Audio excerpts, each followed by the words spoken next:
हम आजकल देख रहे हैं कि सरकारी संस्थान, प्राइवेट को आप एक साइड कीजिए, सरकारी संस्थान में बहुत ज़्यादा भ्रष्टाचार है, शिक्षक नियुक्ति से लेकर शिक्षा के एडमिशन, विद्यार्थी के एडमिशन पे। इस पर आपका क्या कहना न शिक्षक नियुक्ति में अभी बीपीएससी से जो आए हैं हो अपॉइंट होके, या सरकार जो एसटीईटी से स्कूल में जो बहाली करते हैं उसमें एग्ज़ाम दे के बच्चे आते हैं, उससे उनको चुना जाता है। सबसे बड़ी बात है, हम लोग को ये देखना चाहिए जो उनका जो प्रोबेशन पीरियड होता है उसमें वो क्या करते हैं, उनका हम लोग भी सीआर हर बच्चे का। इसी सवाल को हम थोड़ा सा और आगे बढ़ाएंगे और हम ये बात करना चाहेंगे कि एक भारत एकलव्य वाला था, जो अंगूठा काटकर छात्र जो था वो अपने गुरु को भेंट कर देता था। एक भारत अभी वाला है, जहाँ पर छात्र जो होता है अपने गुरु का सर काट देता है। ये छात्र की गलती है, शिक्षक की गलती है, या दोनों की गलती है? आखिर हम उस एकलव्य वाला वातावरण क्यों नहीं दे पा रहे हैं? हम क्यों ऐसे छात्र बना रहे हैं? यहाँ पे छात्र की गलती है, छात्र की बहुत ज़्यादा गलती है, लेकिन प्राइमरी गलती तो मेरी है कि हमने उस छात्र के साथ कुछ सही नहीं किया होगा। छात्र तो गलत है, उसी को हीरा बनाना, कोयला को हीरा बनाने की जिम्मेवारी आपके पास है, एक शिक्षक के पास है। छात्र को हम सही नहीं कह रहे हैं, लेकिन आप ऐसा इन्वायरमेंट ले आए कि वो भारत जो नहीं, वाला था वो ये हम इस बात से आपके सहमत नहीं हैं। हाँ। बच्चे भी और शिक्षक भी दोनों इसी समाज से आते हैं। समाज में जो विकृति आएगी उसका असर हर क्षेत्र में पड़ेगा, वो इंजीनियर हो, डॉक्टर हो, प्रोफेसर हो, शिक्षक हो, या छात्र हो, या कामगार मजदूर हो, या दैनिक वेतनभोगी मजदूर हो। घर जो है पहला स्कूल हुआ करता है, माता पिता पहले शिक्षक हुए करते हैं। आप आज तालमेल खत्म होते जा रहा है। नेल्सन मंडेला ने कहा था, शिक्षा वो हथियार है जिससे हम दुनिया बदल सकते हैं। चाणक्य ने कहा था, शिक्षा वो फूल है जो दुनिया में खुशबू फैलाती है। तो किसी ने कहा था कि दुनिया का सबसे मूल्यवान गहना जो है वो शिक्षा है। वंचक नमस्कार, मैं द मोहित श्रीवास्तव आप सभी लोगों का स्वागत करता हूं आतंक समाचार के आक्रमण कार्यक्रम में। आक्रमण एक साक्षात्कार कार्यक्रम है और मैं यहाँ पे अलग अलग लोगों से अलग अलग मुद्दों पे साक्षात्कार लेता हूँ, अर्थात मैं प्रश्नों का आक्रमण करता हूँ और जो साक्षात्कार दे रहे होते हैं वो उसका जवाब देते हैं। और आज के इस आक्रमण कार्यक्रम में मेरे अतिथि हैं श्री ओम प्रकाश राय, जो कि बिहार लोक सेवा आयोग के पूर्व सदस्य हैं और अभी ये बिहार के मुजफ्फरपुर के भारत के बिहार राज्य के मुजफ्फरपुर के लंगट सिंह कॉलेज के प्राचार्य हैं। तो मैं सबसे पहले इनका स्वागत करता हूं अपने समाचार चैनल। धन्यवाद मोहित जी। सबसे पहले आप हमें ये बताएं कि ये शिक्षा है क्या? शिक्षा के बिना तो जीवन ही व्यर्थ है। नई पीढ़ी को संवारने का काम अगर नहीं होगा तो विकासशील देश से विकसित देश बनाने का जो सपना है, या मोदी जी का स्किल डेवलपमेंट का, स्किल इंडिया का सपना है, या आत्मनिर्भर भारत का सपना है, वो सारा अधूरा रह जाएगा। जब तक हम क्वालिटी एजुकेशन नहीं दे पाएंगे, प्राइमरी की बात हो या सेकेंडरी एजुकेशन का हो या हायर एजुकेशन या रिसर्च का मामला हो हायर एजुकेशन के बाद के फील्ड में भी, तो अगर उसमें हम लोग उस ढंग से अपना जो इनकम है जीडीपी का अगर नहीं बढ़ाएंगे, उसमें खर्च उसको 6% लाने की बात हो रही है, तब तक असंभव है। जो गोल आप अचीव करना चाहते हैं, ह्यूमन रिसोर्स जैसा बनाना चाहते हैं, अपने देश से निकालना चाहते हैं, जो पूरे विश्व में जाके अपना नाम रोशन कर रहा, वो आपके यहाँ ही किस प्रकार से वैसा लेबोरेटरी बने, वैसा रिसर्च सेंटर बने, वैसा हम लोग यहाँ से जो प्रोडक्ट तैयार करें वो रिसर्च के लेवल पे वो पेटेंट हो सके, जिससे कि पूरा वर्ल्ड को आपके यहाँ से पेटेंट हुए जो टेक्नोलॉजी से जो सामान प्रोडक्ट तैयार हो वो पूरे विश्व के मार्केट में जाए। आज हम लोगों को विदेश से बहुत सारे सामानों का आयात करना पड़ता है, तो हम इस स्थिति में आएंगे अगर रिसर्च होगा, अगर क्वालिटी एजुकेशन फिर से जिस ढंग का भारत कहा जाता था सोने का चिड़िया है, शिक्षा के क्षेत्र में बहुत हम लोग उन्नत थे। जब देश गुलाम था तब भी कहा जाता था, तो फिर से वैसा बनाने के लिए बहुत सारा कार्य किया गया है।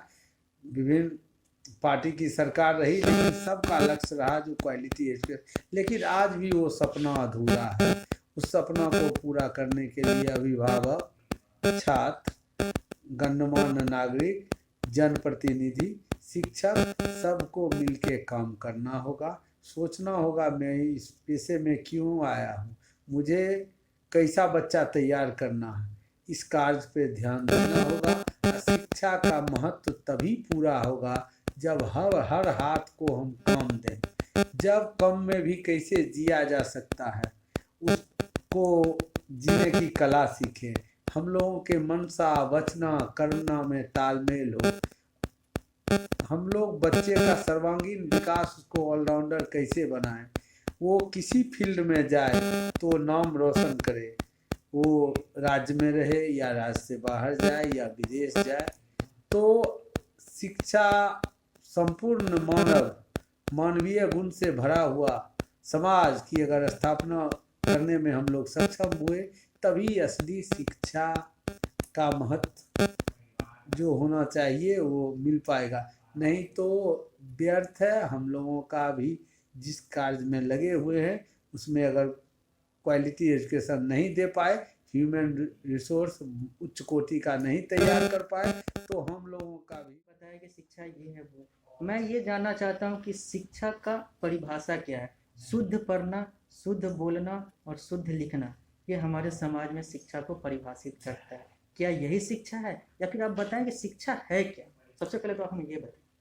नैतिक मूल्यों का विकास होना चाहिए। कम में भी कैसे अच्छा से जीवन जिया जा सकता है, एक दूसरे से भेदभाव को समाप्त करना चाहिए, किस प्रकार से हम दूसरे का सहयोग कर सकें, ये जीवन जीने की आवश्यकता है। दूसरे का मदद करना चाहिए। गांधी जी का जो सपना था वो बुनियादी शिक्षा से लेके हायर एजुकेशन तक की बात महात्मा गांधी जी करते रहे थे, और उसको जमी पे उतारने की ज़रूरत है। गांव में किस प्रकार कुटीर उद्योग हो, गांव में बच्चे लोगों को सब प्रकार की शिक्षा दी जाती थी।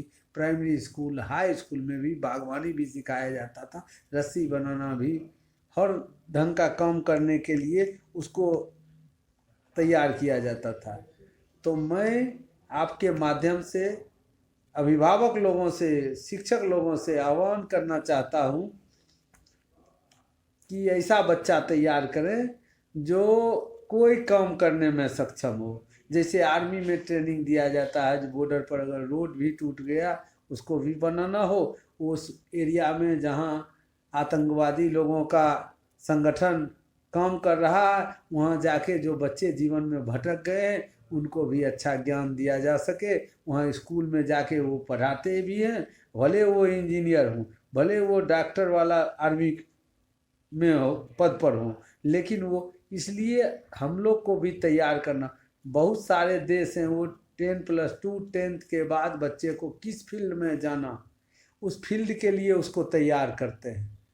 ये नहीं कि आप ग्रेजुएशन कर रहे हैं, पीजी कर रहे हैं, आपको पता नहीं है किस फील्ड में हमको कहाँ जाना है, हम किस कंपटीशन में अप्लाई कर रहे हैं, हमको किस कंपटीशन में जाना चाहिए, मुझ में क्या क्षमता है, उस क्षमता को पहचानना, भला बुरा का ज्ञान होना, किसी का न अहित करना और न समाज का अहित होने देना, यही असली शिक्षा का महत्व है। अर्थात ये हुआ कि शिक्षा को अगर हम एक लाइन में परिभाषित करें तो शिक्षा का मतलब है ज्ञान प्लस नैतिक मूल्य। नैतिक मूल्य, बिना नैतिक मूल्य का तो ज्ञान अधूरा रह जाएगा। ठीक है, हम अपने इस सवाल को आगे बढ़ाते हैं और अब बात करते हैं कि जो शिक्षा है, जो आज हमारे समाज में शिक्षा चल रही है, हमारे राज्य देश की बात नहीं करते, हम पूरे दुनिया की बात करते हैं। दुनिया में जो शिक्षा चल रही है, क्या वो आपको लगता है कि क्या ये वही शिक्षा है जो होनी चाहिए, या फिर इसमें कुछ बदलाव की ज़रूरत है?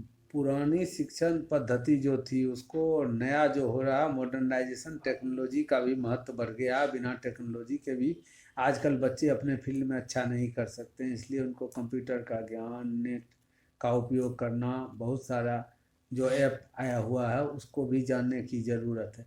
लेकिन पुरानी जो पद्धति थी, आश्रम वाला जो पद्धति था, जो किसी गुरुजी के यहाँ जंगल में रहना है, सीखना है, लकड़ी लाना है। आज ज़रूरत है, कोरोना तो हर लोगों को सीख दे दिया, जो किस प्रकार से जीवन में सब व्यर्थ जो अंधी दौड़ में लगे हुए हैं हम लोग, जितना धन अर्जित कर लें, ये 5 महल बना लें, 5 गाड़ियां रख लें, तो सब व्यर्थ आज नज़र आ रहा है। इसलिए आप खाने के भी मोहताज हो जाएंगे, आपको अनाज ही नहीं मिल पाएगा। कृषि के क्षेत्र की बात हो या इंडस्ट्री के क्षेत्र की बात हो, हर क्षेत्र में काम तभी कर सकते हैं जब आप क्वालिटी एजुकेशन प्राप्त किए रहेंगे। तो मैं आपके माध्यम से सरकार को भी और ब्यूरोक्रेट को भी कहना चाहता हूँ, उन तक भी आप बात को पहुँचाना चाहता हूँ। हकीकत में बहुत अच्छे अच्छे प्लान बनते रहते हैं रोज़ इसके लिए मॉनिटरिंग का, फीडबैक सिस्टम का, लेकिन हकीकत में वो ज़मीन पे नहीं उतर पा रहा है। हर जिला में जिला शिक्षा पदाधिकारी होते हैं, विश्वविद्यालय में वाइस चांसलर के पद पर, रजिस्ट्रार के पद पर, डीन के पद पर लोग रहते हैं, लेकिन हकीकत क्या है, क्या हो रहा है, लग रहा है एक तो कोरोना हम लोगों को पीछे कर दिया, एक हम लोग भी अपना नौकरी कर रहे हैं। जो जिल होना चाहिए, जो जुनून होना जाना चाहिए हम लोगों को नई पीढ़ी को तैयार करना, उसमें कहीं चूक हो रही है। देखिए, अभी आपने कहा कि जो पौराणिक शिक्षा थी, जो पुराना शिक्षा था, वो बेहतरीन शिक्षा था। हम उस देश में, हमारे लिए सौभाग्य की बात है कि हम उस देश में बैठे हुए हैं जिसने शिक्षा को जन्म दिया। अगर सही भाषा में देखें, सही अर्थों में देखें, तो हम उस भारतवर्ष में हैं जिसने जीरो से लेकर हर शिक्षा को जन्म दिया। लेकिन आज हम देखते हैं तो पूरा दुनिया के साथ साथ भारत भी अपनी उस शिक्षा पद्धति को छोड़ चुका है। किस आधार पे? तो कहता है कि हम आधुनिक हैं, हम प्रैक्टिकल हैं, हम ग्लोबल शिक्षा का जनक जो है वो भारतवर्ष है। लेकिन आज दुनिया को तो छोड़े, भारत ही अपनी उस शिक्षा को छोड़ चुका है, और भारत जो है वो बाहर के, कहें तो मैनिपुलेटेड शिक्षा, कहें तो मिश्रित शिक्षा, जो आज शिक्षा ही नहीं है, वो सिर्फ नौकरी के पीछे भागने का एक दौर है।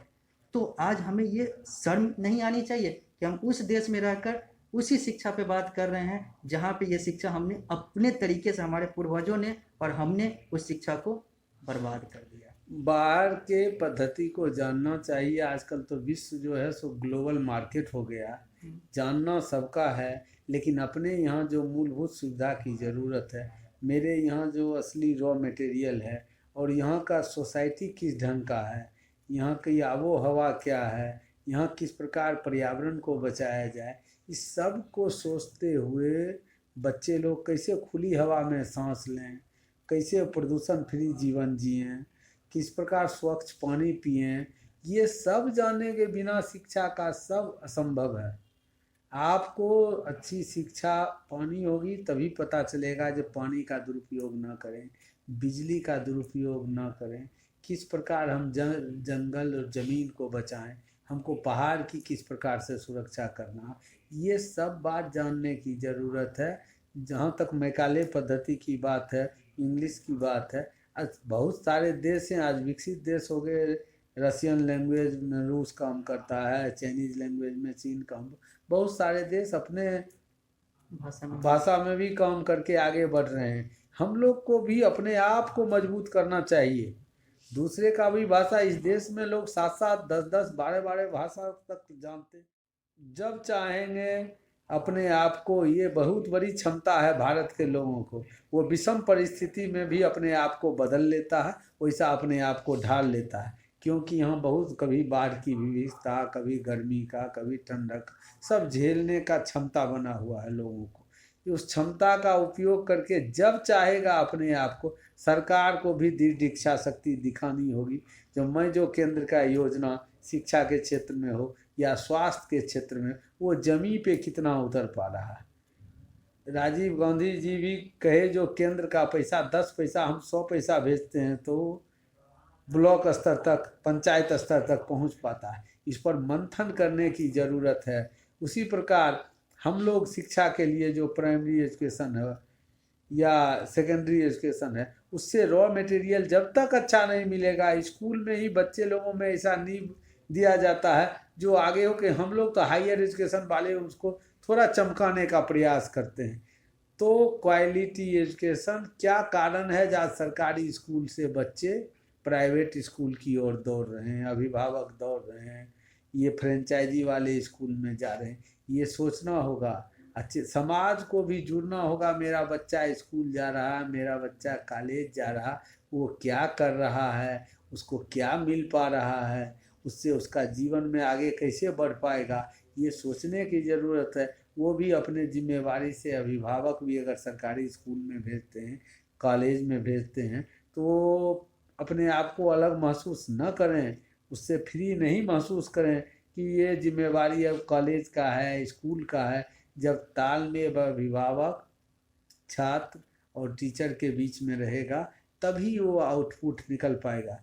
जो गांधी जी का सपना था वो साकार होगा, मोदी जी का जो आत्मनिर्भर भारत बनाने का सपना है वो साकार होगा। इसलिए बच्चे लोग को शुरू से ही लैब कराना पड़ेगा, प्रैक्टिकल कराना पड़ेगा, जो बच्चे लोग को इंटरेस्ट जगे। उसको खेल खेल में पढ़ाने की बात कैसे हो सके, तो उसको लगे जो पढ़ाई भी एक प्रकार का खेल है, उसको उस प्रकार का हॉबी डेवलप कराने की उस टीचर को चाहिए कि उसमें क्या क्षमता है, उस क्षमता को निखारें, पॉजिटिव एनर्जी को जगाएं, उसमें जो निगेटिव एनर्जी है उसको शांत करें।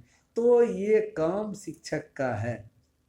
शिक्षक तो हमेशा से त्याग करते रहा भारत में, अभी भी वही दर्शाएंगे, और तभी उस ढंग का देश जो बनाने का सपना हम लोगों का है वो साकार होगा, विकसित देश हम लोग बन सकते हैं।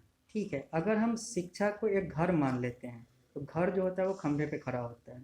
तो शिक्षा का दो सबसे मजबूत घर है, वो है एक शिक्षक और दूसरा विद्यार्थी, छात्र छात्र और छात्राएं, विद्यार्थी। तो हम अगर इन दोनों स्टेक होल्डर की बात कर लें, शिक्षक की बात कर लें और विद्यार्थी की बात कर लें, तो सबसे पहले हम बात करते हैं विद्यार्थी, तो बाद में आएंगे, पहले तो शिक्षक की बात आएगी, क्योंकि शिक्षा शिक्षक के द्वारा चलाया जाता है। तो सबसे पहले आप हमें ये बताएं कि क्या आज के दौर में, हम भारत की बात करते हैं, आज के दौर में हमारे भारत के शिक्षक उस काबिल हैं कि वो शिक्षा दे सकें? दे सकते हैं, क्षमता में कोई कमी नहीं है, कमिटमेंट होना चाहिए। मीडियोकर बच्चा भी अच्छा कर सकता है, जो शिक्षक में भी मीडियोकर भी जो होंगे, जो इस पेशे में आए होंगे, वो भी अच्छा कर सकते हैं। बस तमन्ना होनी चाहिए जो मुझे नई पीढ़ी को तैयार करना है।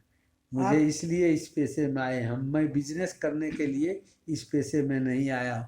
मैं प्राइमरी काम जो मेरा है, टीचिंग प्रोफेशन मेरा, रिसर्च, इस काम को पहले करें, उसके बाद सेकेंडरी और टर्शियरी काम को देखें। ये हमारे देश के लिए दुर्भाग्य की बात है कि आप भले ही इस चीज़ को डिनाई कर सकते हैं ना, मना कर सकते हैं, लेकिन अगर हम सही तरीके से भारत पे रिसर्च करें तो 70% पूरे भारत के शिक्षक, 70% शिक्षक उस काबिल ही नहीं है कि वो शिक्षा दे सके।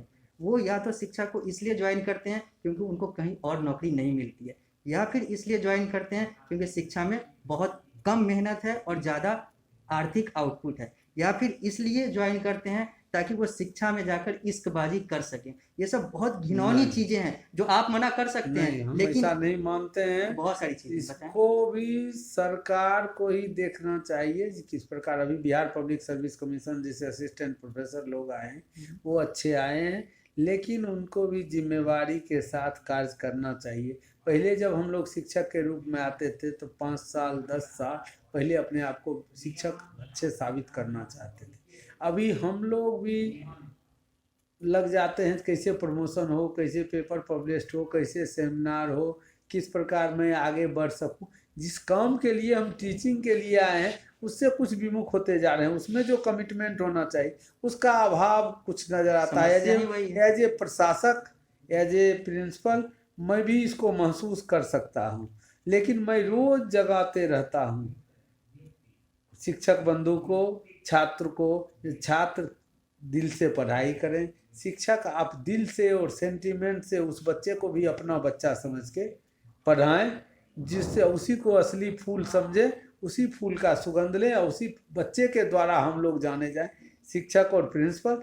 तभी असली हम लोगों को इस पेशे में आने का शिक्षा का सपना तो साकार होगा। शिक्षा का तो इतना बड़ा दुर्भाग्य है, आप भले ही मना करें लेकिन आप माने तो ज़्यादा बेहतर रहेगा। शिक्षा का तो इतना बड़ा दुर्भाग्य है कि आज शिक्षक जो है अपने विद्यार्थी को कंपटीटर मानता है। वो बहुत सारे ऐसे शिक्षक हैं जो चाहते ही नहीं है कि उसका विद्यार्थी उससे आगे निकल कभी सके। नहीं, आपके सामने हम लोग भी किसी गुरु के ही बनाए हुए हैं। गुरु सभी की बात हमेशा नहीं कर गुरु रहे हैं। गुरु चाहते हैं, हम लोग भी चाहते हैं जो बच्चा हमसे आगे बढ़े।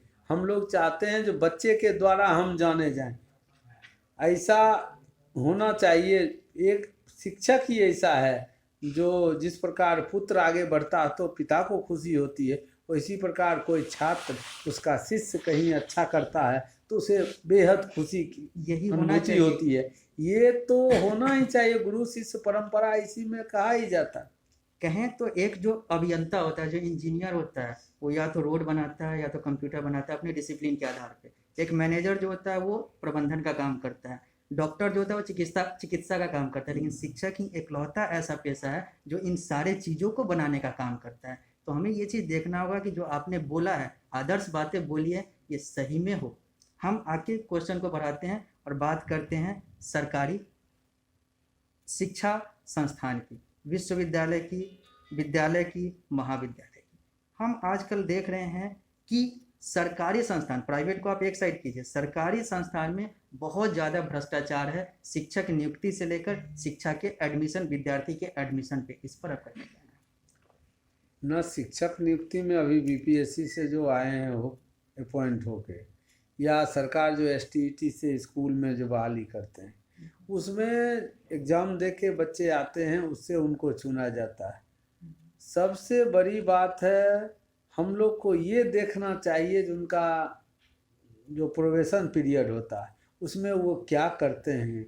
उनका हम लोग भी सीआर हर बच्चे का जो नए टीचर आए हैं उनका लिखते रहते हैं, बहुत अच्छा, बेस्ट परफॉर्मर। किसी का आप खराब नहीं लिख सकते हैं, ना लिखते हैं। हम लोग सोचते हैं अच्छा लिखेंगे, हो सकता है और अच्छा कर जाए, उसमें जो गुण है उसको बढ़ाया जाए। लेकिन उनको आत्मचिंतन और आत्ममंथन करना होगा। क्या आप अपना जो सीआर कॉलेज के प्रिंसिपल से लिखवा रहे हैं, क्या यूनिवर्सिटी में जो लिखवा रहे हैं, क्या हम वो इस लायक अपने आप को बना पा रहे हैं, साबित कर पा रहे हैं? ये महसूस करने की जो शिक्षक को कौन देखेगा? शिक्षक तो भविष्य निर्माता है, देश का निर्माता है, तो उसके लिए भी दंड का प्रावधान किया जाए, उसे भी क्या सस्पेंड किया जाए, उसका भी 2 इंक्रीमेंट काट लिया जाए जैसे इंजीनियरिंग विभाग में होता है और बिहार सरकार के विभाग। उसको तो अपने आत्मचिंतन और आत्मनिरीक्षण करना चाहिए। जो मैं आज महाविद्यालय आया, आज मैं स्कूल आया, तो मैं क्या बच्चे को दे पाया, मुझे क्या करना चाहिए। वो रात में नींद कैसे हम लोगों को आएगी अगर हम आज भर दिन में मुझ पर अगर खर्च हुआ 5,000 या 10,000, सरकार टैक्स की पैसा से हम लोगों का पेमेंट करता, तो उसका आउटपुट फलाफल सोसाइटी को क्या मिला, ये अपने सोचने की ज़रूरत है। नहीं, तो आपने बोला कि ठीक है, अपने सोचने की ज़रूरत है। अगर वो सोच नहीं रहा है, आपको पता है कि वो जो शिक्षक है वो सही नहीं है, उसको आत्मचिंतन की ज़रूरत है, लेकिन वो अभी आपने कहा कि वो मेरे पास आएगा तो हम उसको सही अंक दे देंगे ताकि वो आगे बढ़ सके।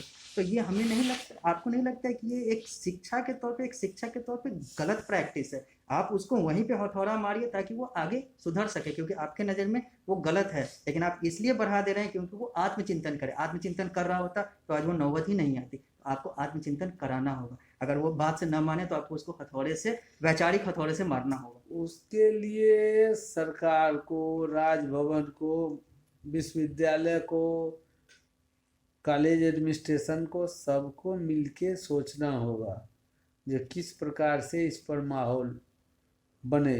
इसके लिए मंथली मॉनिटरिंग करने का सिस्टम बनाना होगा कि किस कॉलेज में क्या हो रहा है, किस स्कूल में क्या हो रहा, क्या स्कूल में एमडीएम मध्याह्न भोजन योजना ही चल रहा है, क्या कॉलेज में एडमिशन और नामांकन और फॉर्म भरने का ही प्रक्रिया, रिजल्ट देने का चल रहा, ये सोचना होगा। ये सरकार और राजभवन के तालमेल के बिना संभव नहीं है। बहुत सारी मजबूरियां कॉलेज एडमिनिस्ट्रेशन का भी रहता होगा किस ढंग से इस पर आगे कार्रवाई करे।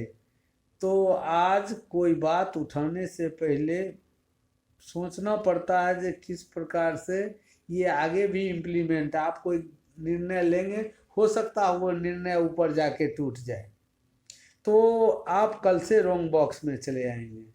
आज लोगों को किसी पे लांछन लगाने में कोई शर्म नहीं रह गई, किसी पे कोई लांछन लगा सकता है, कौन क्या है नहीं है, ये अपने बारे में नहीं सोचता। हर आदमी को अपने बारे में सोचना चाहिए, मैं क्या हूँ, मुझ में क्या कमी है, उसको दूर करने का प्रयास करना चाहिए, न कि दूसरे पे उंगली उठाने का प्रयास करना चाहिए। अभी आप किसी को कहेंगे पढ़ाने के लिए, किसी को कहेंगे समय से काम करने के लिए, तो वो 20 आप ही में गलतियां ढूंढना शुरू कर देगा अपना गलती दूर करने के अलावे। ये सोचने की ज़रूरत है ये किस समाज को हम लोग किस ओर ले जा रहे हैं। तो मतलब अगर वो हमारे पे आरोप लगा देगा तो हम इस डर से उस पर आरोप ही ना लगाए, जबकि वो गलत है तो हम आरोप ना लगाए इस डर से कि वो हम पे आरोप लगा देगा। आपके लगाने के बाद भी वो जो आरोप आप लगाएंगे वो हो सकता है आपसे ऊपर वाले लोग, उस पर आगे का निर्णय, सब जिम्मेवारी है, सब आपके हाथ में पावर नहीं है। आप भी कहीं से बंधे हुए हैं, आपसे ऊपर का भी चेयर है, हो सकता है उनका उसमें निर्णय जो आप निर्णय लिए उससे अलग हो सकता है, भिन्न हो सकता है। इसलिए फीडबैक सिस्टम होना चाहिए। मैं क्या करता हूँ, जैसे विदेश में है कॉन्ट्रैक्ट वाले लोग का 11 मंथ का होता है, टेन्योर मिलता है तो 5 साल के बाद अमेरिका में, तो उस प्रकार हम लोगों को भी ये सोचना पड़ेगा जो फलाफल क्या निकल रहा है, और सरकार को भी ध्यान देने की ज़रूरत है। मेरा ड्यू जो प्रमोशन है, जो मेरा सैलरी है, मेरा जो फैसिलिटी है वो समय पर मिले, लेकिन हम भी क्या कर रहे हैं, किस प्रकार का एजुकेशन दे रहे हैं, कैसा बच्चा तैयार कर रहे हैं, इसका भी मॉनिटरिंग करने का सरकार को, राजभवन को हक है। उसको सब इसमें आगे बढ़ के आना चाहिए। अगर वो चाहता है कि बिहार में फिर से क्वालिटी एजुकेशन हर स्तर पर मिले, हम लोग को भी अच्छा रॉ मटेरियल मिले स्कूलिंग से, स्कूल के शिक्षा से, तो उसको हम लोग अच्छा तराश सकें। इसी सवाल को हम थोड़ा सा और आगे बढ़ाएंगे और हम ये बात करना चाहेंगे कि एक भारत एकलव्य वाला था, जो अंगूठा काटकर छात्र जो था वो अपने गुरु को भेंट कर देता था। एक भारत अभी वाला है जहाँ पर छात्र जो होता है अपने गुरु का सर काट देता है। ये छात्र की गलती है, शिक्षक की गलती है, या दोनों की गलती है? आखिर हम उस एकलव्य वाला वातावरण क्यों नहीं दे पा रहे हैं? हम क्यों ऐसे छात्र बना रहे हैं? यहाँ पे छात्र की गलती है, छात्र की बहुत ज़्यादा गलती है, लेकिन प्राइमरी गलती तो मेरी है कि हमने उस छात्र के साथ कुछ सही नहीं किया होगा। छात्र तो गलत है, उसी को हीरा बनाना, कोयला को हीरा बनाने की जिम्मेवारी आपके पास है, एक शिक्षक के पास है। छात्र को हम सही नहीं कह रहे हैं, लेकिन आप ऐसा इन्वायरमेंट ले आए कि वो भारत जो नहीं, एकलव्य वाला था वो ये हम इस बात से आपके सहमत नहीं हैं। हाँ। बच्चे भी और शिक्षक भी दोनों इसी समाज से आते हैं। समाज में जो विकृति आएगी उसका असर हर क्षेत्र में पड़ेगा, वो इंजीनियर हो, डॉक्टर हो, प्रोफेसर हो, शिक्षक हो, या छात्र हो, या कामगार मजदूर हो, या दैनिक वेतन भोगी मजदूर हो। घर जो है पहला स्कूल हुआ करता है, माता पिता पहले शिक्षक हुए करते हैं। आप आज तालमेल खत्म होते जा रहा है। बच्चे लोगों को एक टेबल पे बैठ के खाना चाहिए माँ बाप के साथ, बाबा मामा संयुक्त परिवार का कंसेप्ट समाप्त होते जा रहा है देश में।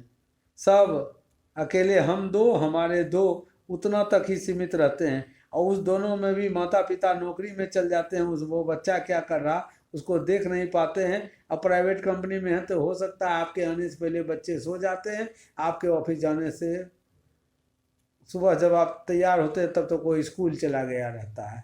तो ये घर से ही शुरू करने की ज़रूरत है। समाज में जब विकृति आएगी और व्यवस्था फैलेगी तो उसका असर सब जगह होगा, उससे न शिक्षक अछूता रहेगा न छात्र। इसलिए सबको मिलके सोचना होगा, कानून का राज स्थापित हो, सिस्टम अच्छी तरह से कार्य करे, जिससे कोई आदमी लॉ तोड़ने का प्रयास न करे।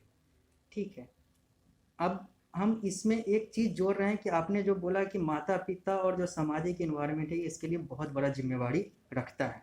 यहाँ पे दो चीज़ आता है। आतंक समाचार ये मानता है कि ये जो प्री स्कूल है, जो प्ले स्कूल का कंसेप्ट है, बड़े बड़े ब्रांड हैं किडजी वगैरह या फिर छोटे छोटे अलग अलग नौनिहाल वगैरह टाइप के ब्रांड हैं। इसके अलावा ये जो कैंपस प्लेसमेंट अप्रोच है जो हायर एजुकेशन में आता है, तो ये दोनों चीज़ ये चैनल चाहता है, आतंक समाचार चाहता है कि इसको बैन कर दिया जाए, क्योंकि प्री स्कूल जो है वो एक छात्र को नैतिक शिक्षा से रोक देता है। क्योंकि जो उसको मम्मी पापा और नाना नानी दादा दादी के साथ करना चाहिए, पढ़ाई करना चाहिए, कहानी सुनना चाहिए, वो शुरू के 5 साल में स्कूल में आ जाता है। स्कूल को पैसा कमाना है, मम्मी पापा को हनीमून मनाना है। इसी दोनों के बीच में वो छात्र जो है वो नैतिक शिक्षा से भटक जाता है। तो नहीं, ऐसी भी बात नहीं है। सोचने की ज़रूरत है। जो बच्चे को अगर छोटे स्टेज से भी प्री लर्निंग उससे जुड़िए, कंसर्न होइए। बहुत गार्जियन जो कंसर्न है उनके बच्चे बहुत अच्छे आज भी कर रहे हैं, ऐसा नहीं है। जो बच्चे को उस ढंग से टाइम नहीं दे पा रहे हैं तो उनका फलाफल उस ढंग का नहीं निकल पा रहा है। तो सोचने की ज़रूरत है। जो जिस काम के लिए हम अंधी दौड़ में लगे हैं, इतना पैसा कमा, वो बच्चा पूत कपूत तो क्यों धन संचय, पूत सपूत तो क्यों धन संचय। तो प्रयास ये करना चाहिए जो बच्चा अच्छा संपूर्ण विकसित मानव बन सके, वो मानवीय गुण से लबालब हो, भरा हुआ हो, जो वो जहाँ चाहे जिस पद पर चाहे चला जाए। भले वो खेती ही करे तो अलग ढंग से, इस ढंग से करे जो वो कुछ दे सके। बहुत तो कृषि कार्य से, बहुत बागवानी से, बहुत चीज़ में अच्छा कर सकता है। आजकल एग्रीकल्चर पढ़ के भी बहुत लोग सॉफ्टवेयर इंजीनियरिंग का नौकरी छोड़ के अभी ढंग से वैज्ञानिक विधि से खेती कर रहे हैं। इसे मछली पालन, मत्स्य पालन कर रहे हैं, वो डेयरी चला रहे हैं, मुर्गी पालन कर रहे हैं। तो ऐसा कोई काम खराब नहीं, अच्छे ढंग से, अच्छे मोरल से काम करना चाहिए। कैंपस प्लेसमेंट पर आपका क्या कहना है? कैंपस प्लेसमेंट होना चाहिए कि नहीं होना चाहिए? हम तो चाहते हैं कि नहीं होना चाहिए। नहीं, कैंपस प्लेसमेंट तो होना ही चाहिए। सरकारी नौकरी नगण्य है देश में। कोई सपना दिखावे 19 लाख रोजगार का, कोई दिखावे 10 लाख रोजगार का। बिहार में ही भी कितना रोजगार है आप भी जानते हैं, कितना पोस्ट सेंक्शन है, कितना खाली होता है साल भर में, वो हम सभी जानते हैं। इसलिए हम लोग मुंगेरी लाल का हसीन सपना ना देखें। हम लोग को ऐसा बनना चाहिए जो स्वरोजगार भी पा सकें। कैंपस प्लेसमेंट कैंपस प्लेसमेंट जो बाहर की कंपनियां आती हैं उसमें भी बहुत रंग का तिलिस्म है। उस तिलिस्म को सभी समझना होगा। बहुत सारे इंजीनियरिंग कॉलेज में बहुत जगह लोग को नौकरी मिल भी जा रही है, वो ट्रेनिंग में जा भी रहे हैं, फिर कुछ दिन के बाद वो लौट आ रहे हैं।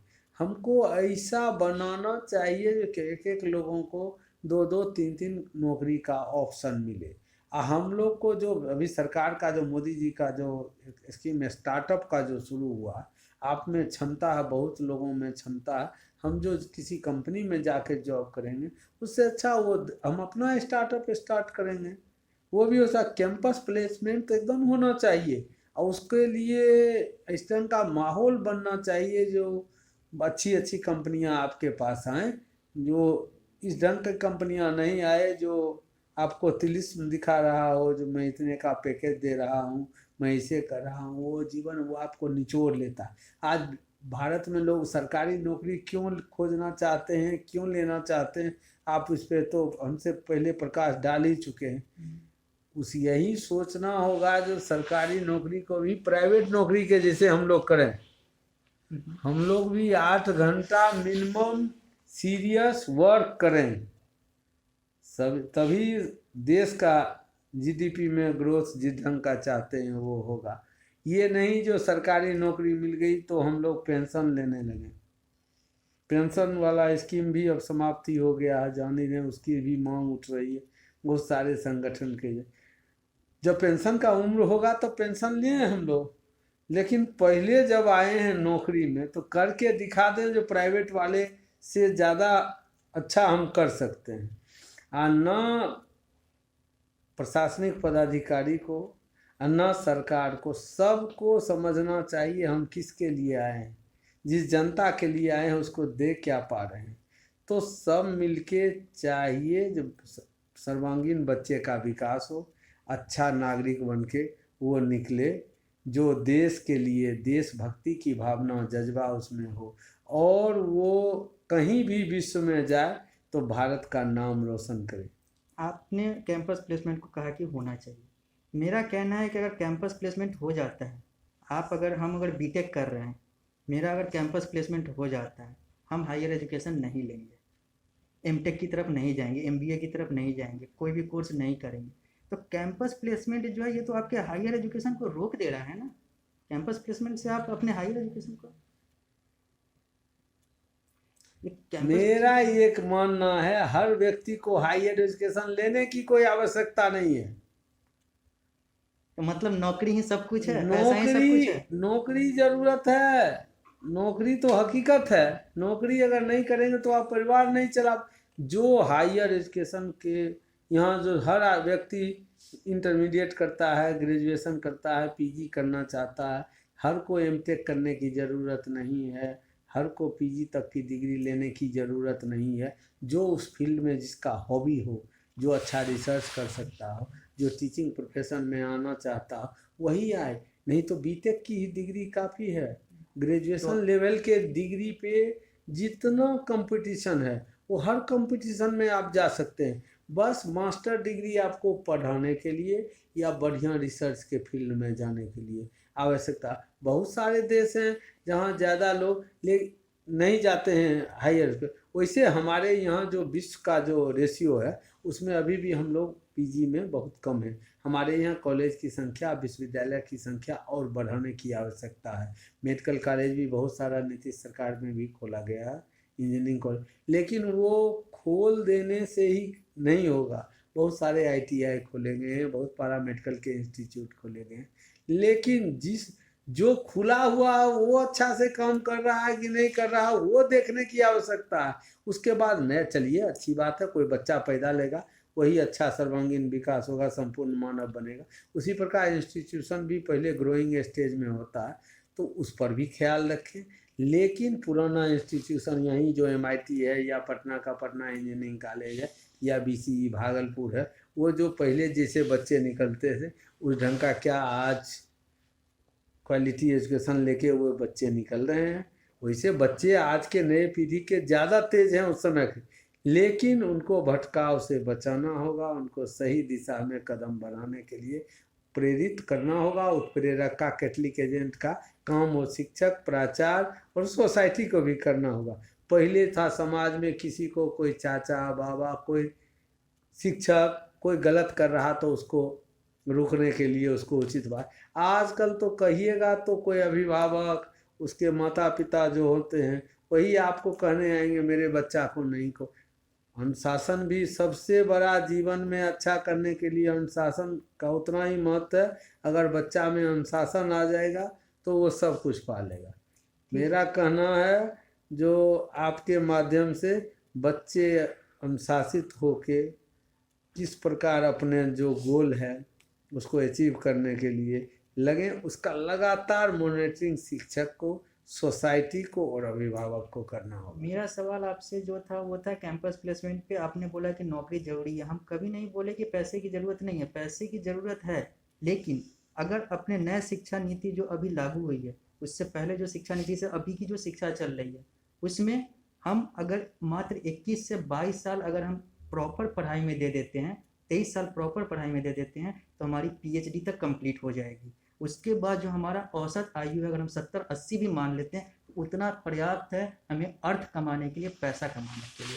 तो 23 साल आप पढ़ाई के लिए नहीं दे सकते। आप 23 साल तक तो बच्चे चले ही जाते हैं। अगर ग्रेजुएशन के बाद सब बच्चे को, किसी को बैंक में क्लर्क बनना है, किसी को स्टाफ सिलेक्शन कमीशन में जाना, किसी को रेलवे में जाना, तो उसके लिए उनको पीजी के डिग्री की उसको आवश्यकता ही नहीं निर्धारित ही है। नहीं है ना, किसी को पता ही नहीं। आज के डेट में आपको पता है कि मध्य प्रदेश में पीएचडी करने वाले मलेरिया के जो प्यून का फॉर्म भर रहे हैं, जो 10वां 8वीं पास के लिए उसकी वैकेंसी ये वो भर रहे हैं, ये पता ही नहीं है। ये चिंतनीय विषय है, जो पीजी तक का डिग्री लेने के बाद उन बच्चे को ये नहीं समझ आ पा रही है कि जो हमें क्या करना चाहिए, या नौकरी का इतना अभाव होता होगा, जीवन जीने के लिए उनको कठिनाई का सामना करना पड़ता होगा, तो वो सोचते हैं चलिए 4th ग्रेड में भी सरकारी नौकरी मिल जाए तो मेरा जीवन यापन हो जा सकता है। तो इसीलिए मेरा कहना है, जिनको हायर एजुकेशन हम लोग दें, क्वालिटी एजुकेशन दें, समय से उनका सिलेबस समाप्त हो, समय से जो उनका एग्ज़ाम हो, समय से उनको रिजल्ट मिले, और हम लोग प्रोत्साहित भी करें शिक्षक को भी जो अच्छा करते हैं। सरकार की योजना रहती है, किस मेमोरियल हॉल में, बापू सभागार में प्रोग्राम किया जाता है, ये स्कूल के ये बच्चे अभी मैट्रिकुलेशन बोर्ड में आनंद किशोर जी के समय में जो लड़का टॉप कर रहा उसको लैपटॉप तक दिया जा रहा, प्रोत्साहन दिया जा रहा, उसी प्रकार अच्छे शिक्षक को राष्ट्रपति पुरस्कार तक भी दिया जा रहा। तो समाज को भी उसी ढंग से शिक्षक को जो पहले आदर मिलता रहा, उस ढंग से उनको आदर देना चाहिए। ठीक है, अब मेरा सवाल, अब हम इससे आगे निकलते हैं, अब हम थोड़ा सा आगे बढ़ते हैं और बात करते हैं पीछे की। हमारा देश जो है वो चाणक्य का देश है, एपीजे अब्दुल कलाम का देश है, डॉक्टर सीवी रमन का देश है, होमी जहांगीर भाभा का देश है। बहुत सारे ऐसे ऐसे महान वैज्ञानिक और धरोहर हैं हमारे देश में। उस देश में जिसने शिक्षा को जन्म दिया, अगर सही तरीके से देखें तो शिक्षा को जन्म भारतवर्ष ने दिया, उस देश में नालंदा जैसे विश्वविद्यालय, जो अभी जहाँ पे बैठे हैं इसी राज्य में है, नालंदा विश्वविद्यालय को जला दिया जाता है। कुतुब मीनार और बहुत सारे ऐसे ऐसे स्मारक हैं जिसको कुछ और होता है, उसको ढहाकर कुछ और बना दिया जाता है। जब बाहर के आक्रांता आते हैं, पहले मुगल आते हैं, फिर अंग्रेज आते हैं, पहले इस्लाम आता है, फिर ईसाई आता है, वो सब आकर भारत के सांस्कृतिक शिक्षा को, सांस्कृतिक धरोहर को तोड़ देता है। और हम लोग आज़ादी के बाद, भारत तो कभी भी, भारत तो शुरू से बना हुआ है, भारत का कोई स्थापना नहीं है, लेकिन आज़ाद हम लोग अंग्रेजों से 1947 में हुए हैं। आज़ादी के बाद इतने साल बीत जाने के बाद हम लोग उसी वैचारिक गुलामी में हैं। हम लोग आज तक ये नहीं सोच पाते हैं कि नालंदा को जिसने जलाया, बख्तियार खिलजी, उसके नाम पे नालंदा के बगल में स्टेशन है, जो कि बिहार के मुख्यमंत्री का गृह जिला भी है, गृह जिला के अंतर्गत ही आता है, उसी के रेडियस में आता है। बहुत सारी ऐसी चीज़ें हैं जो आज तक हमने उसकी घर वापसी ही नहीं की। क्यों? क्योंकि हम वैचारिक गुलाम हैं, हम लोग राजनीतिक गुलाम हैं। हम लोग तुष्टीकरण पे रह जाते हैं कि हम इसका तुष्टीकरण करेंगे तो ये वोट बैंक नाराज हो जाएगा, इसकी बात करेंगे तो ये वोट बैंक नाराज हो जाएगा। हमें अपने आप को आगे बढ़ाना है, हमें भारत को आगे बढ़ाने की सोच, न तो राजनीतिक इच्छा शक्ति हमें दिखती है, सभी की बात नहीं कर रहे हैं, लेकिन मैक्सिमम में ना राजनीतिक इच्छा शक्ति दिखती है, ना वैचारिक इच्छा शक्ति दिखती है। आपका इस पर क्या कहना है? यहाँ पे एक चीज़ और जोड़ दें, जवाहरलाल नेहरू विश्वविद्यालय, जो वामपंथ का, माने तो अभी के फिलहाल दौर में वामपंथ का एक गढ़ है, केरल राज्य है, और जेएनयू विश्वविद्यालय है। त्रिपुरा खत्म हो चुका है। जेएनयू में भारत विरोधी नारे लगते हैं, वहाँ पे स्वामी विवेकानंद का अपमान होता है, लेनिन का महिमा मंडन होता है। वहाँ पे ऐसे ऐसे नेता उभरते हैं जो हमारे बगल में बेगूसराय जैसे जगह से लोकसभा के उम्मीदवार हो जाते हैं। उनको पकड़ना और जेल में डालना तो दूर की बात है, वो तो हमारे संविधान का मजाक उड़ाकर लोकसभा का उम्मीदवारी तक ले लेते हैं। इस पर आपका क्या कहना है? मेरा कहना है, जो अभी देश की जरूरत क्या है, गुणात्मक शिक्षा, अच्छा हेल्थ की व्यवस्था, किसानों को उचित मूल्य, उनके खेत में पानी, खाद, बीज, और समाज में लॉ एंड ऑर्डर। ये 4 आयाम ऐसे हैं, इसकी आवश्यकता ज़्यादा है। तो इसको करते हुए किस प्रकार रिसर्च करें, हम लोग विदेश से जो खरीदना पड़ता है टेक्नोलॉजी, अभी देखे हैं जब ये रफ़ाइल मंगाया गया फ्रांस से, ऐसा ना हो जो 5 रफ़ाइल 15 रफ़ाइल, हम लोग अपने देश में इतने जनसंख्या हम लोगों का है, वो सब करने की ज़रूरत है। बहुत सारी मुद्दे को अगर अपना जो अगर लक्ष्य है, एम है, उससे आगे बढ़ने के लिए हम लोगों को भटकने की आवश्यकता नहीं। देश आज़ाद है, सब लोग जानते हैं। जो कौन अंतर्राष्ट्रीय आपका नालंदा विश्वविद्यालय में बाहर से भी लोग पढ़ने आते, कैसे वैसा माहौल बने जो फिर पढ़ने के लिए आए। कैसे वो जेएनयू हो या बिहार के सब विश्वविद्यालय हों या केंद्रीय विश्वविद्यालय हो, सब हों, उसमें किस प्रकार अच्छे बच्चे निकले, किस प्रकार के वहाँ पदाधिकारी भी वाइस चांसलर हों, वो कैसे आए। कोई दुर्भावना से ग्रसित होके ना आए जो उस आइडियोलॉजी को हम समाप्त करेंगे, नया आइडियोलॉजी लाएंगे, फिर कोई दूसरा आएगा, वो रिएक्शन में काम ना करें। कैसे हमको नई पीढ़ी, अगली पीढ़ी किस प्रकार का तैयार करना, इस पर काम करने की जरूरत। बहुत मुद्दा जब आप विकसित होना चाहते हैं तो बहुत मुद्दे को ठंडे बस्ते में डाल देना चाहिए। क्योंकि अगर आप गांव में भी देखते होंगे, अगर आप लड़ाई झगड़ा में अपने सगे संबंधी से, अपने पड़ोसी से अगर लग जाएंगे तो आपका बच्चा जो है उसका भी दिमाग उसमें लग जाएगा और वो अपना जो असली लक्ष्य है उससे भटक जाएगा।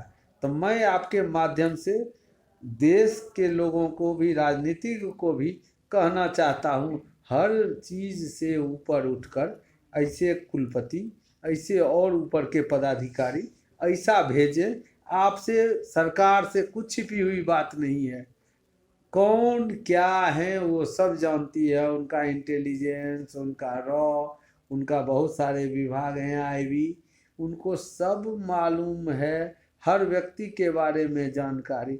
तो पहले देश के बारे में सोचना चाहिए, न धर्म के बारे में, न जाति के बारे में, न इलाका के बारे में।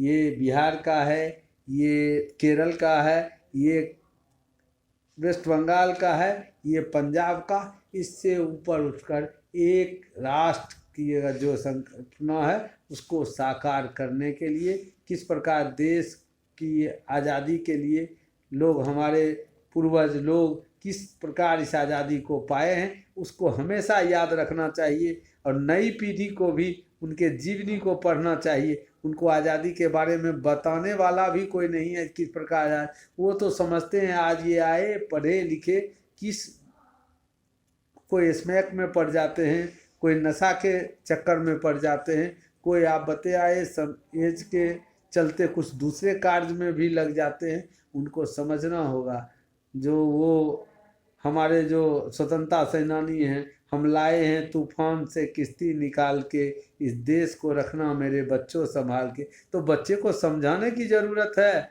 जी, इस धरोहर को, इस लंगर सिंह कॉलेज को, इसके ग्लोरी को, इसके इतिहास को बचाना। बाबू लंगर सिंह पैर कटा हुआ आदमी इस इंस्टीट्यूशन को खड़ा कर दिए। बीएचयू के बनने में भी उनका योगदान रहा। तो यहाँ से कैसे लड़के निकले, कैसे ये संस्था बचे, कैसे अच्छी नई पीढ़ी यहाँ से निकल पाए, कैसे यहाँ के शिक्षक भी आचार्य कृपलानी, रामधारी सिंह दिनकर, डॉक्टर राजेंद्र प्रसाद जैसे हो सके, उनका नाम भी देश से लेके विश्व तक में जाना जा सके, वो अपने क्षेत्र के सिग्नेचर हस्ताक्षर हो सके। तो मैं यही कहना चाहता हूँ, भटकाव से बचें और बांट के अपना काम, slow and steady wins the race. तो मीडियोकर बच्चा भी अच्छा कर सकता है। समाज में ऐसा नहीं है, जो अगर हम लोग सब मिलके चाहेंगे, समरस समाज की स्थापना करेंगे, गरीब और अमीर के बीच के खाई को पाटने की आवश्यकता है, तो सब कुछ होगा। लोगों को भी प्रेरित करने के, दान करने की भी क्षमता बढ़ाने की। उस ज़माने में बड़े बड़े इंस्टीट्यूशन खुलते थे, लोग दान करते थे, उसमें वो लोग भी, बाबू लंगर सिंह का भी परिवार इसमें मार्केट और मॉल बना सकता था। आज संस्थान भी जो खुल रहा है वो एक इंडस्ट्री का रूप लेते जा रहा है। शिक्षण संस्थान भी ज्ञान देने से ज़्यादा उसको इंडस्ट्री का रूप, ये सोचने मनन करने के लिए की ज़रूरत है। चलिए, उसको बढ़ाने के लिए आप फी लें, आप अच्छा करें, लेकिन असली जो गोल आपका है, क्वालिटी एजुकेशन, अच्छा नई पीढ़ी, संपूर्ण मानव बनाने का, उस सपना को साकार करें। देखिए, आपने बात तो बहुत अच्छी बोली, लेकिन मेरा चैनल जो है वो सीधा सीधा बात बोलता है, और मुझे लगता है कि मुझे इस सवाल पे आपसे बहुत ज़्यादा उम्मीद थी, क्योंकि आप एक प्राचार्य थे। लेकिन आप यहाँ पे एक राजनेता के तौर पे बात को ऐसे बोल दिए कि आपने मेन मुद्दा को हटा दिया। आप कह नहीं रहे हैं घर बनाने की बात है। हमने जितना मुद्दा बोला नालंदा और ये सारी चीज़ों की, जेएनयू की बात, वो तो घर टूट रहा है, हम तो उसी को बचाने की बात कर रहे हैं। लेकिन आपने उसको ऐसे लेपापोती कर दिया कि वो राजनीतिक बयानबाजी लगती है। नहीं नहीं, आप सीधा सीधा बोल रहे जेएनयू हैं। से जिस ढंग से बच्चे निकलते रहे हैं, बीएचयू से भी बच्चे निकलते रहे, अभी भी वहाँ हर जगह पे ये सोच के ऐसा वामपंथी लोग थे, अब हम लोग दक्षिणपंथी हो जाएं। असली तो बच्चा कैसे अच्छा निकले, इस पर काम होने की ज़रूरत है। केंद्र के शिक्षा मंत्री हो या देश के प्रधानमंत्री हो, उनको सोचने की आवश्यकता है। नहीं, वामपंथ और दक्षिणपंथ की बात नहीं है। कार्ल मार्क्स ने वामपंथ की शुरुआत की थी, वो तो बहुत बेहतरीन थे। आज वो वामपंथ रहता तो बहुत अच्छी बात थी। दक्षिणपंथ में बहुत सारे उग्रवादी होते हैं। वामपंथ दक्षिणपंथ हम किसी का पक्ष नहीं लेने जा रहे हैं। जो सही है सही है, गलत है गलत है। लेकिन अगर भारत तेरे टुकड़े होंगे, इंशाल्लाह इंशाल्लाह के अगर नारे लगते हैं तो गलत है। आपको उसको कहना पड़ेगा गलत है, एज ए प्रचार, एज ए राजनेता, कहें या ना कहें। कोई भी कहेगा, जो कोई पहले देशभक्ति देश प्रेम होना चाहिए, देश के रहे तभी हम लोग हैं। इसलिए देश का प्रेस्टीज, देश का इज्जत बचेगा, तभी हम लोग खुली हवा में सांस लेंगे, आज़ाद उन्मुक्त गगन में प्रजातंत्र की रक्षा हो सके। तो मैं कभी भी गलत चीज़ को प्रश्रय न देता हूँ और न किसी को प्रेरित करता हूँ। तो आप तो बोलिए कि मैं जेएनयू में गलत हुआ है, जो हुआ है सो जेएनयू में जो बात हुआ, आपके भी सामने है, मेरे भी गलत है सामने ना। है। अगर जिस ढंग की बात आप कहते हैं उस बात में सच्चाई है तो गलत है, और सच्चाई नहीं है तो गलत नहीं है। ये आप लोग मीडिया वाले लोग ज़्यादा तह तक जाके जाने होंगे। हम लोग शिक्षक प्राचार्य के रूप में जो भूमिका है, तो हम जानते हैं कोई इस देश में पैदा हुआ लोग कभी भी अगर थोड़ा भी जमीर बचा हुआ होगा, थोड़ा भी देशभक्ति होगा, देश प्रेम होगा, देश को किस प्रकार आज़ाद कराया गया, किस प्रकार हम लोगों के यहाँ शिक्षा का के क्षेत्र में, स्वास्थ्य के क्षेत्र में, पहले से ही आयुर्वेदिक के क्षेत्र में किस प्रकार का ज्ञान दिया जाता था, यहाँ कैसे कैसे महर्षि लोग हुआ करते थे, तो वो कभी भी देश को तोड़ने वाले साजिश में शामिल नहीं होंगे। मैं तो कहता हूँ कभी भी परिवार, देश, इंस्टीट्यूशन को ऊपर रखना चाहिए। संस्था बचेगा, देश बचेगा, राज्य बचेगा, तभी हम लोग कोई काम अच्छे तरीके से कर पाएंगे। किसी को इंडस्ट्री में जाना है, किसी को शिक्षा प्राप्त करना है, किसी को स्वास्थ्य के क्षेत्र में काम करना है, किसी को कृषि के क्षेत्र में जाना है, किसी को आर्ट के क्षेत्र में जाना हो, कला संस्कृति के क्षेत्र में जाना हो, तो वो काम उसके लिए भी माहौल चाहिए। तो हम सब मिलकर ऐसा माहौल बनाएं और सरकार तक भी इस बात को पहुंचाएं। जो आपका इच्छा सही है, लेकिन उसका फलाफल किस प्रकार निकले, इसके लिए दो विंग बनना चाहिए। नई शिक्षा नीति भी बहुत ही अच्छे ढंग से लागू करने की बात हो रही है पुराना एजुकेशन पॉलिसी से, लेकिन उसका इम्प्लीमेंटेशन, उसमें अगर देखें साल 2 साल 5 साल में क्या और उसमें चेंज करने के, जैसे इफेक्टिव कैसे हो सके। ठीक है, आपने जेएनयू को तो चलो वो मीडिया पे टाल दिया। नालंदा तो आप अपने ऊपर रख सकते हैं, उसकी तो जिम्मेवारी ले सकते हैं कि नालंदा, बख्तियार खिलजी, ये सब चीज़ तो ख़त्म होना चाहिए। बख्तियारपुर का नाम अशोक के नाम पे आना चाहिए, चाणक्य के नाम पे, या आपके नाम पे, या मेरे नाम पे, या किसी के नाम पे तो आना चाहिए। कम से कम आक्रांता के नाम से तो हटना चाहिए।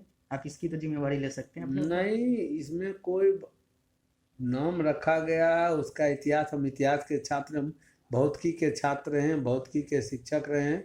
मैं विशेष इस पर नहीं कह सकता हूँ, लेकिन वह भी केंद्र सरकार और बिहार सरकार के सहयोग से नालंदा में अंतर्राष्ट्रीय नालंदा नव बिहार विश्वविद्यालय और पाटलिपुत्रा विश्वविद्यालय भी हो, कोशिश किया जा रहा है उसमें देश विदेश के बच्चे भी नालंदा अंतर्राष्ट्रीय विश्वविद्यालय में पढ़।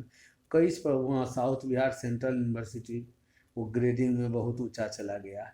तो तो हर विश्वविद्यालय को, एक विश्वविद्यालय को दूसरे विश्वविद्यालय से कंपटीशन होना चाहिए, कैसे मेरे यहाँ का बच्चा अच्छा करे, कैसे उसको हम सबसे पहले रिजल्ट दें, कैसे उसको क्वालिटी इस सब पर कम प्रतिस्पर्धा हेल्दी होना चाहिए, पॉजिटिव होना चाहिए, तो नहीं न कि निगेटिव होना चाहिए। ठीक है, लेकिन चलिए इस सवाल को हम यहीं पे ख़त्म करते हैं और इसको हम यहाँ पे ये बोलना चाहते हैं कि ठीक है, हमें नौकरी की तो ज़रूरत है, लेकिन नौकरी से पहले हमें संस्कृति को बचाने की ज़रूरत है। अब मेरा आखिरी 2-3 सवाल रह गया है। आखिरी 2-3 सवाल में मेरा पहला सवाल है कि आप जिस कॉलेज के, जिस महाविद्यालय के प्राचार्य हैं, इस लंगर सिंह कॉलेज के बारे में हमारे दर्शकों को संक्षिप्त में बताएं कि क्या है ये लंगर सिंह कॉलेज और क्या क्या पढ़ाई होती है यहाँ पे। लंगर सिंह कॉलेज का इतिहास गौरवमयी रहा है। ये 1899 में सारे आज़ादी के आंदोलन से जुड़े हुए लोग, बाबू लंगर सिंह के नेतृत्व में 26 डोनर थे विभिन्न क्षेत्र के, वो सब लोग मिलके इस कॉलेज की स्थापना करे। डॉक्टर राजेंद्र प्रसाद भी यहाँ एज ए शिक्षक इंग्लिश और हिस्ट्री तक पढ़ाए। आचार्य कृपलानी जैसे महान विभूति भी यहाँ रहे। रामधारी सिंह दिनकर भी यहाँ रहे, उर्वशी की रचना यहाँ रह के किए। इस कॉलेज से बहुत सारे लोग IAS IPS विभिन्न पदों पे, वैज्ञानिक, बहुत जगह IT में प्रोफेसर के रूप में भी आपको विभिन्न पदों पर रहे। बीच के समय में अंतराल में जो सब बिहार में जो शिक्षा की दशा में बदलाव हुआ, उसके असर से ये लंगर सिंह कॉलेज भी अछूता नहीं हुआ। लेकिन लगातार नए शिक्षक लोग अभी आए हैं। पुराने शिक्षक का जितना पद है वो सब पद भरा हुआ भी नहीं है। और लैब टेक्नीशियन, लैब बॉय के पोस्ट समाप्त हो गया। डिमोस्ट्रेटर का पद, प्रैक्टिकल भी उतना ही जरूरी है जितना थ्योरी पढ़ने की ज़रूरत है। यहाँ साइंस, आर्ट्स, कॉमर्स तीनों की पढ़ाई है बहुत सारे विषय में। वोकेशनल कोर्स भी हैं, BCA BBA, microbiology, yoga, library science, media, mass communication, इतने वोकेशनल कोर्स भी चलते हैं। यहाँ UGC के द्वारा कैरियर ओरिएंटेड कोर्स भी चलाया जा रहा था, उसका अभी वहाँ का समाप्त हुआ। तो हम लोग अपने सेल्फ फाइनेंस स्कीम में चलाने की योजना बना रहे हैं, जो मोटर व्हीकल सीखने के लिए और हेल्थ केयर के क्षेत्र में यहाँ कंप्यूटर लिटरेसी प्रोग्राम भी चलाया जा रहा। यहाँ PG तक करीब सारे विषयों में पढ़ाई है। खेल कूद की भी व्यवस्था है।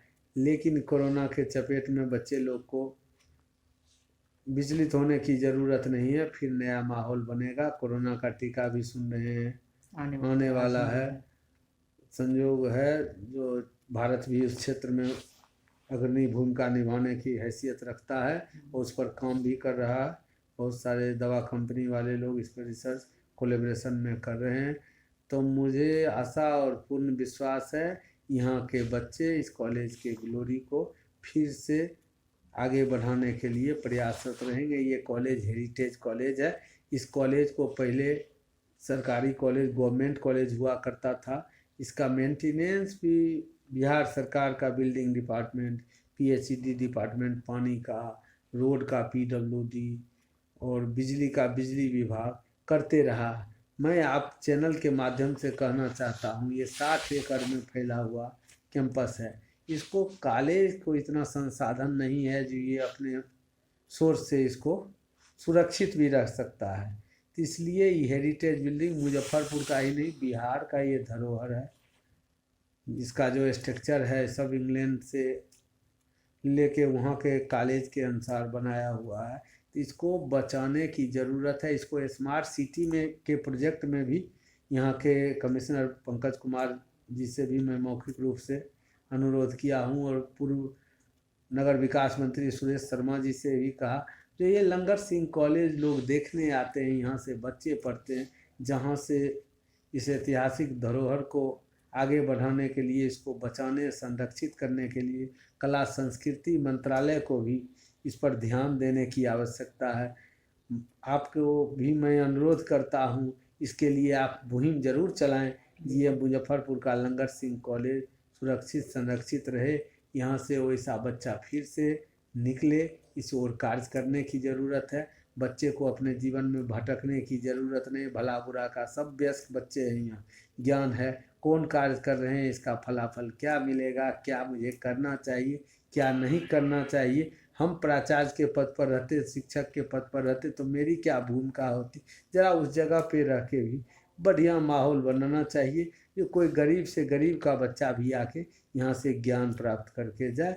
यहाँ ऊंच नीच का, गरीब अमीर का सब बंधन कॉलेज में आके समाप्त हो जाता है। जाति धर्म से ऊपर उठकर नया बच्चा निकालें। इस कॉलेज को बचाने के लिए मुजफ्फरपुर सांस्कृतिक राजधानी कही जा रहती है, राजनीतिक नॉर्थ बिहार की राजधानी कही जाती है। तो सबको सामाजिक रूप से मैं यहाँ के समाज के गणमान्य व्यक्ति से भी आपके माध्यम से आह्वान करना चाहता हूँ, इस लंगट सिंह कॉलेज का माहौल ऐसा बने जो यहाँ से जो पढ़ाई का जो दीप की रोशनी निकले, पूरे नॉर्थ बिहार को रोशनी से भर दे। तो मेरी शुभकामना है आपके माध्यम से नए साल में मेरे कॉलेज के बच्चे, शिक्षक, कर्मचारी, यहाँ के अभिभावकगण खुशियों से भरेंगे, उनकी सारी मनोकामना पूर्ण होगी और जो लक्ष्य लेके जीवन में चलेंगे वो प्राप्त करेंगे। मैं छात्रों को भी, छात्राओं को भी पुनः शुभकामना देता हूँ। ये विचलित ना हो, ये कोरोना काल भी समाप्त होगा।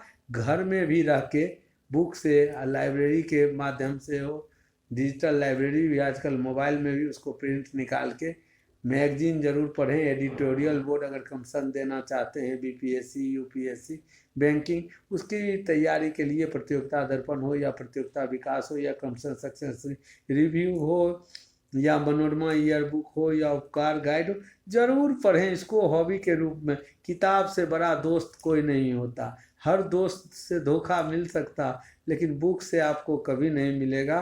तो मैं पुनः आप मीडिया के बंधु को और यहाँ के समाज के गणमान्य नागरिक और जनप्रतिनिधि को आपके माध्यम से आह्वान करता हूँ कि आप आगे आएँ, इस लंगट सिंह कॉलेज की पुरानी गरिमा की रक्षा करें, उसको आगे बढ़ाएं। यहाँ से फिर से अच्छे बच्चे निकलें जो पूरे विश्व में रोशनी फैलाएं। बिल्कुल, आपने मेरे चैनल के लिए जो मुहिम चलाने की बात की, हम भी चाहते हैं कि जल्द से जल्द चलाएं। और आपके साथ सबसे सकारात्मक पॉइंट ये भी है कि आपके साथ यहाँ का बिहार विश्वविद्यालय भी आपसे जुड़ा हुआ है, आप ही के कैंपस में है, कैंपस से सटा है ही। लंगट सिंह कॉलेज पहले बना, उसके बाद 1952 बिहार विश्वविद्यालय बना।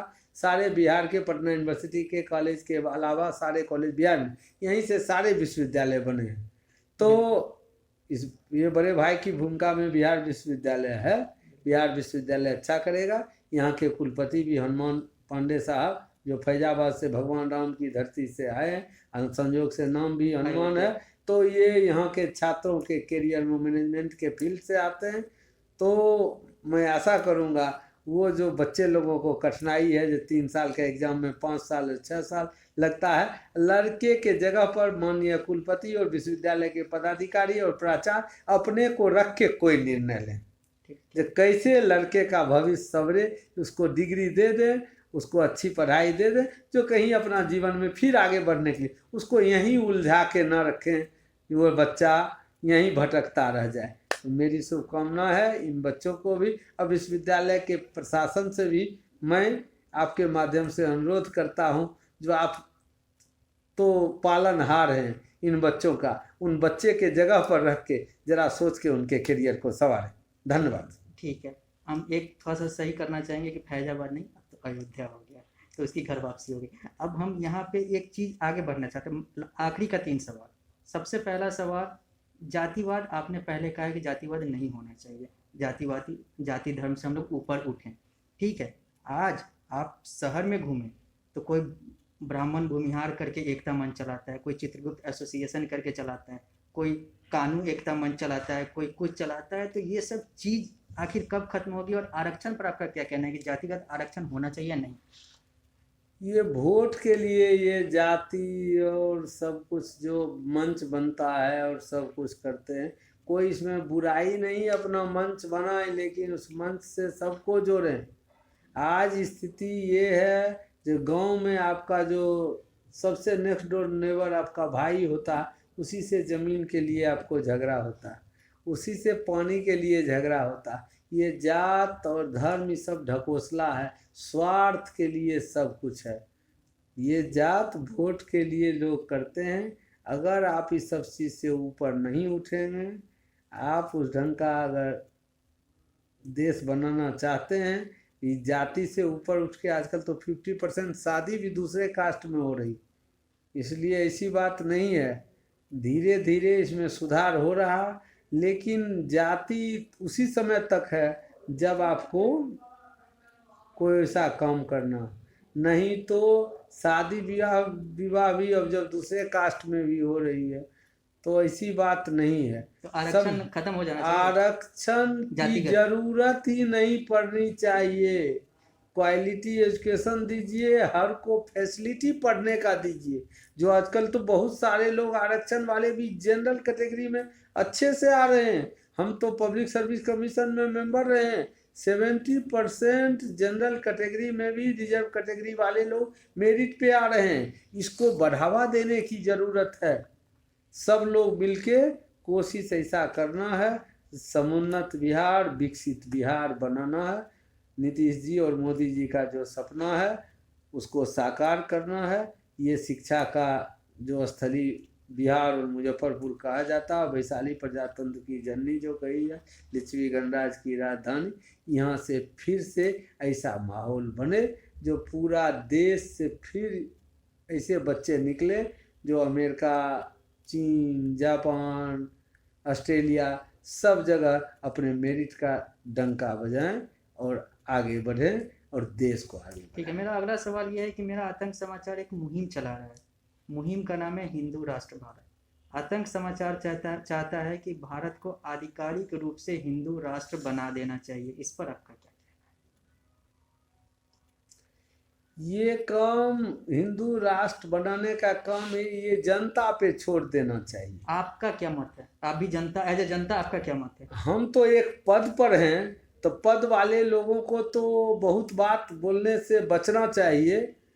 हम लोगों को कोशिश करना चाहिए ऐसा समाज बनाए जहाँ ऊंच नीच जाति का भेदभाव ही न रहे, धर्म का भेदभाव ही न रहे, मानवीय गुण से भरा हुआ संपूर्ण मानव हो।